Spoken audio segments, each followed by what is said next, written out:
i gruppi che definiscono i percorsi diagnostico-terapeutici coerenti con il nuovo programma approvato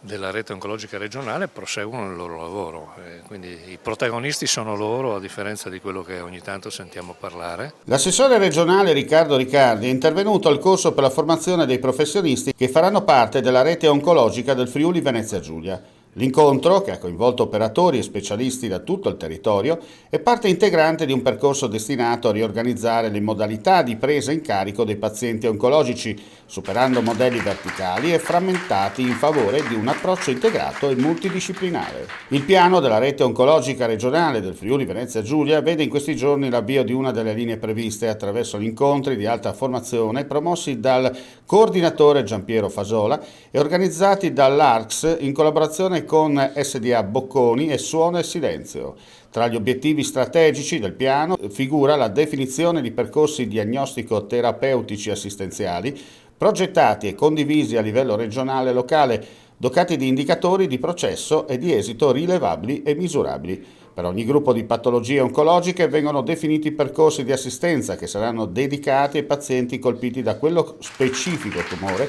favorendo l'integrazione tra assistenza sanitaria oncologica ospedaliera e territoriale. Con coerenza rispetto al lavoro che il dottor Fasola ha definito come responsabile di questo progetto strategico che inevitabilmente riuscirà anche a condizionare alcune scelte di natura organizzativa nella revisione anche della rete chirurgica e anche delle strutture ospedaliere.